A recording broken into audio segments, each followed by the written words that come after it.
Hi guys, we are going to continue reading The Thief of Always today, and it's very exciting because we're over halfway through the book, so we are getting to the juicy parts, as I would say. So we are on chapter 15, and the rest of the week we'll get through chapter 19, and then we will only have 7 more chapters. So super excited. We'll do our mini lesson following the chapter today, and we'll continue to either work on some new skills or review some skills that we're already familiar with but might need a little bit more practice. So this is called chapter 15, New Nightmares. And if you need a little bit of a refresher, Harvey and Wendell were just able to successfully leave the holiday house, and they both went their separate ways back home. And Harvey has just realized that for every day that Harvey was in the holiday house, which was 31 days, his parents had aged that many years. So one day in the holiday house was equivalent to 1 year outside of the holiday house. So his parents had now gotten 31 years older. So he now has figured out, well, he did a while ago, has figured out his parents had no idea where he was. They thought he just up and left one time and didn't know it was him because he's still in young boy form. They're older now. And he just got to his house, and now he's explaining to his parents everything that has happened. And I predicted that they weren't going to believe what he said. So, New Nightmares, chapter 15. It was a more difficult tale to tell than he expected it to be. Though some of the details were clear in his head, Rictus's first appearance, the sinking of the ark, his and Wendell's escape, there was much else he could not properly remember. It was as though the mist he'd strode through had seeped into his head and had there drawn a veil over the house and much of what it contained. So he doesn't really remember much. So he's thinking maybe this mist helped, or not helped, but made things disappear from my head so that the holiday house could never really get in trouble. I remember speaking to you on the phone 2 or 3 times, he said. You didn't speak to us, honey, his mom replied. Then that was just another trick, Harvey said. I should have known. But who was playing all those tricks? His father demanded. If this house exists, I say if, then whoever owns it kidnapped you and somehow kept you from growing up. Maybe he froze you. No, said Harvey. It was warm there, except when the snow came down, of course. There has to be some sane explanation. There is, said Harvey. It was magic. His father shook his head. That's a child's answer, he said, and I'm not a child anymore. And I know what I know, said Harvey firmly. It isn't very much, honey, his mom said. I wish I could remember more. She put a comforting arm around his shoulder. Never mind, she said. We'll talk about it when you've had a rest. Could you find this house again? His father asked him. Yes, Harvey replied, though his skin ran with chills at the thought of going back. I think so. Then that's what we'll do. I don't want him going back to that place, his mother said. We have to know it exists before we report it to the police. You understand that, don't you, son? Harvey nodded. It sounds like something I made up. I know, but it's not. I swear it's not. Come on, sweetie, his mother said. I'm afraid your room's changed a bit, but it's still comfortable. I kept it just as you'd left it for years and years, hoping you'd find your way home. Then I realized if you ever did come back, you'd be a grown man, and you wouldn't want it decorated with rocket ships and parrots. So we had the decorators in. It's completely different now. I don't mind, Harvey said. It's home, and that's all I care about.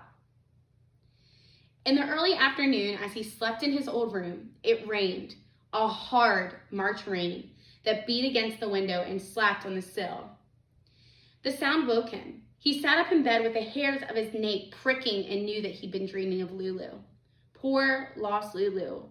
Dragging her misshapen body through the bushes, her flipper hand clutching the ark animals she'd dredged up from the mud. The thought of her unhappiness was unbearable. How could he ever hope to live in the world to which he'd returned, knowing that she remained Hood's prisoner? I'll find you, he murmured to himself. I will, I swear. Then he lay back on the cold pillow and listened to the sound of rain until sleep crept over him. Exhausted by his travels and traumas, he didn't wake again until the following morning. The rain had cleared. It was time to lay plans. I bought a map of the whole of Millsap, his father said, unfolding his purchase and spreading it over the kitchen table. There's our house. He had already marked the place with a cross. Now, do you remember any of the street names around Hood's place? Harvey shook his head. I was too busy escaping, he said. Were there any particular buildings you saw? It was dark and rainy, so we just have to trust to luck. We'll find it, Harvey said, even if it takes all week. So I'm going to stop there real quick, and I'm going to kind of talk about Harvey's feelings and emotions.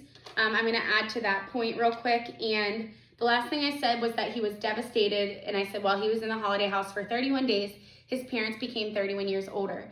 This point that he just made about Lulu, he just had a nightmare about Lulu, well, dreaming of her, and I think he feels a little bit guilty. So feeling of guilt, and I'm going to say that because he left Lulu as a fish in the holiday house. And it seems unbearable, this feeling that he has. So he can't bear to feel this way anymore about Lulu's situation. So maybe this is a time where you start to make a prediction of what you think Harvey might do about this feeling that he has. It was easier said than done. More than 3 decades had passed since he first made his way through the town with Rictus, and countless things had changed. There were new plazas and new slums, new cars on the streets and new aircraft overhead.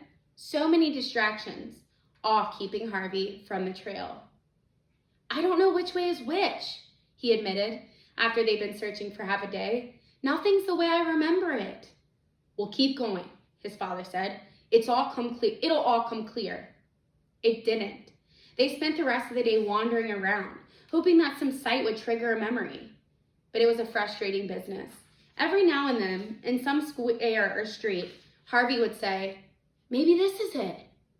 And they'd head off in one direction or another, only to find that the trail grew cold a few blocks on. That evening, his father quizzed him again. If you could only remember what the house looked like, he said, I could describe it to people. It was big, I remember that, and old. I'm sure it was very old. Could you draw it? I could try. He did just that. And though he wasn't much of an artist, his hand seemed to remember more than his brain had, because after a half hour, he had drawn the house in considerable detail. His father was pleased. We'll take this with us tomorrow, he said. Maybe someone will recognize it. But the second day was just as frustrating as the first. Nobody knew the house that Harvey had drawn, nor anything remotely like it. By the end of the afternoon, Harvey's father was getting short-tempered. It's useless, he said. I must have asked 500 people, and not one of them, not one, even vaguely recognized this place. It's not surprising, said Harvey. I don't think anyone who saw the house, besides me and Wendell, ever escaped before. We should just repeat all this to the police, his mother said, and let them deal with it. And what do we tell them? His father said, raising his voice. That we think there's a house out there that hides in a mist and steals children with magic? It's ridiculous. Calm down, Harvey's mother said. We'll talk about this after we've eaten. They trudged home, ate and discussed the whole problem again, but without finding any solutions. Mr. Hood had laid his traps carefully over the years, protecting himself from the laws of the real world, safe behind the mists of his illusion. He'd most likely already found 2 new and unwitting prisoners to replace Harvey and Wendell. It seemed his evil would go on, undiscovered and unpunished. All right, so I'm just going to say that this kind of external quest and internal quest, I'm going to make a point of this external quest that Harvey's going on, is he is trying to find the trail to the holiday house to show his parents.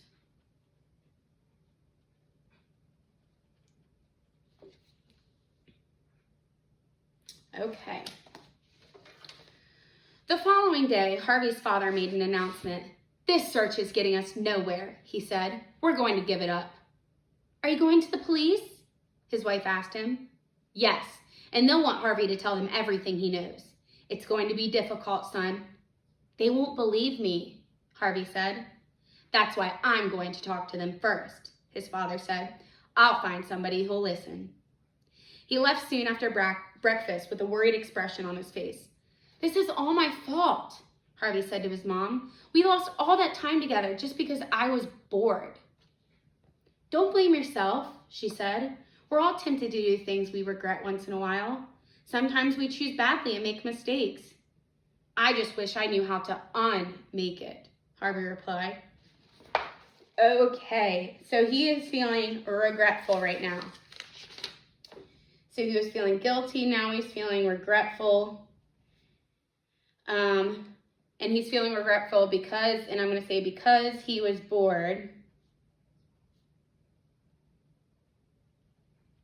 he made a big mistake going to the holiday house. So if you haven't already kind of figured this out, we're seeing Harvey develop a lot as a character. So I'm wondering if he is going to continue to change and feel these different emotions that he's never felt before. His mother went out shopping in the middle of the morning and left Harvey haunted by that thought. Was there some way to undo the damage that had been done? To take back the stolen years and live them here with the people who loved him and whom he loved dearly in return? He was sitting at his bedroom window, trying to puzzle the problem out, when he saw a forlorn figure at the street corner. He threw open the window and yelled down to him, Wendell! Wendell! Over here! Then he raced downstairs. By the time he opened the door, his friend was on the step, his face red and wet with tears and sweat. What happened? He said. Everything's changed. His words were punctuated by hiccups. My dad divorced my mom, and my mom's so old, Harvey, and fat as a house. He wiped his running nose with the back of his hand and sniffed hard. It wasn't supposed to be this way, he said. Well, was it? Harvey did his best to explain how the house had deceived them, but Wendell was in no mood for theory. He just wanted the nightmare to be over. I want things the way they were, he wailed. My dad's gone to the police, Harvey said. He's going to tell him everything. That won't do any good, Wendell said despairingly. We'll never find the house. You're right, Harvey said. I went to look for it with my mom and dad, but it was no use. It's hiding. What's bound to hide from them, stupid, Wendell said. It doesn't want grown-ups. You're right, said Harvey. It wants children. And I bet it wants me and you more than ever. How'd you reckon that? It always had us. It almost ate us alive. So you think it's got a taste for us? I'm sure of it. Wendell stared at his feet for a moment.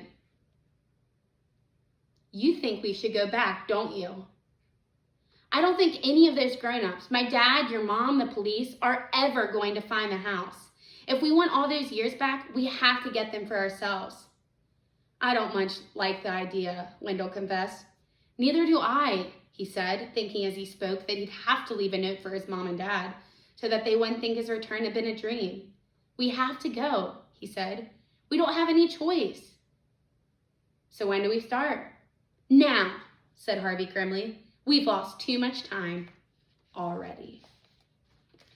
And that is the end of chapter 15, and I'm going to leave you with this little visual, this picture. Okay, so this is huge. Very, very, very big deal. So Harvey's external quest that he is going on, and he is now, Harvey and Wendell are going back to the holiday house. Okay, wonderful. Okay, boys and girls, so we finished chapter 15, and now we're going to kind of start our mini lesson. So this is something that should be a refresher for you guys, but we're kind of taking a different approach because we are using a different genre of fantasy for this. So we're going to talk about author's craft today. So that includes techniques and goals.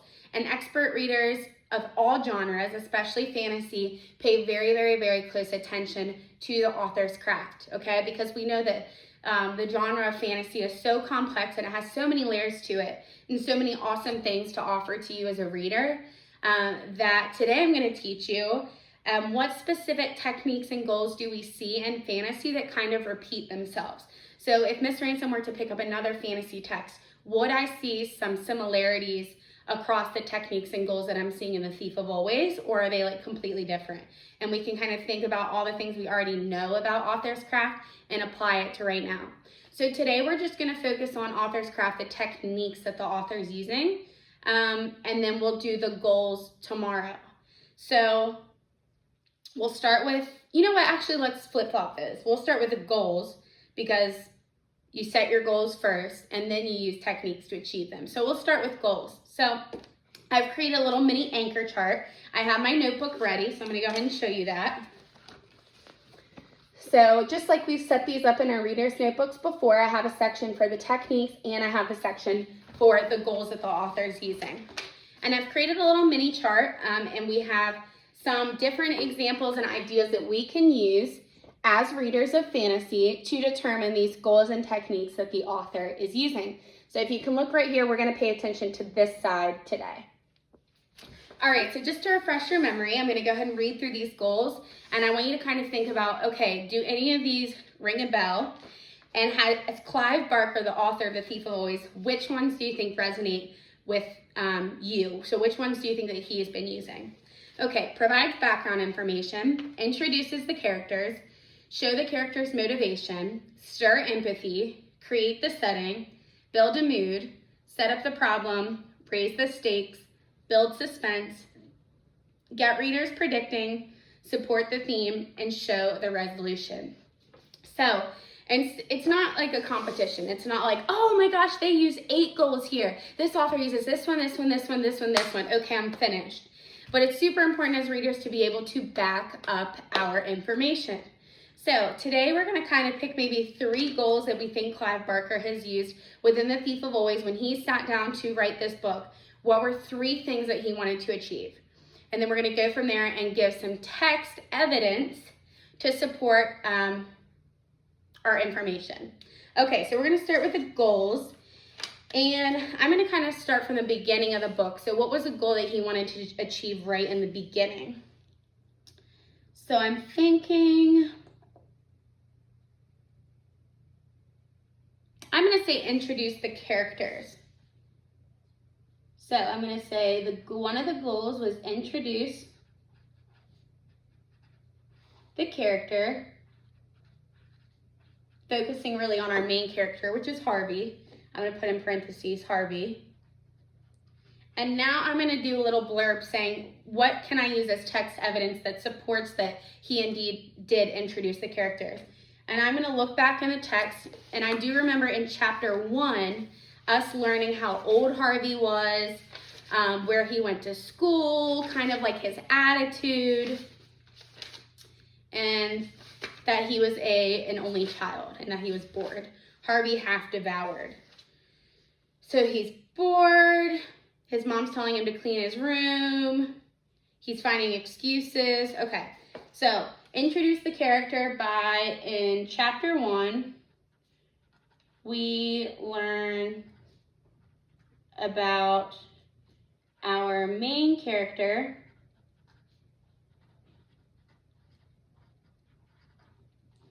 his age, attitude, etc. Okay, so that's 1. So introduce the characters was our first one. I'm going to now kind of go into when he gets to the holiday house. Create the setting. This book creates the setting. We know every single thing about this holiday house and the feeling it gives and what it looks like, right? So create the setting.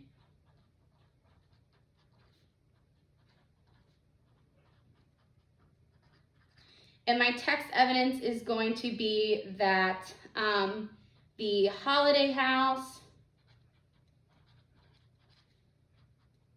and its surroundings are described in detail often. Because we're constantly hearing what the weather's like outside, what the flowers are looking like, what the landscaping is looking like, what it looks like inside the house. So that's the second one. And our third one for today, obviously there might be more than 3 goals that Clive Barker was trying to achieve, but we're just gonna pick 3 and kind of focus on those. So introduce the character, create the setting, get readers predicting. Build a mood, that's also another one. So I'm trying to think which one was more important. Ooh, build suspense is a good one too. Really, any of the, there's a lot of them that are great. I'm gonna say build a mood.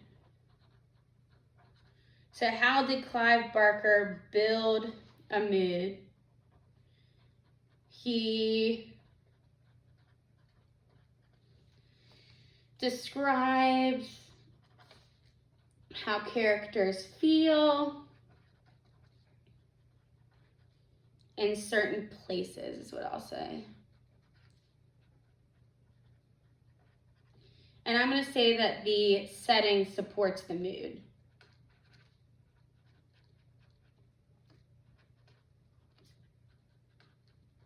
Okay, so I'm going to go ahead and stop there. Tomorrow we will tackle author's techniques, and as we read another chapter, maybe we'll see some techniques that stand out more often than the others. So before we leave, I'm just going to give you a little close-up of what my goals looks like. So I just picked 3 and then used some text evidence to support them. So anytime you're reading a fantasy text as well, you can do the same type of work that I'm doing, kind of just off the top of your head. And once you have that goal, you need to make sure that you're able to support it, right? Because we can have these great judgments, but if we can't back it up, then what's it worth? Okay? So we'll be ready for chapter 16, and I hope you're ready to go.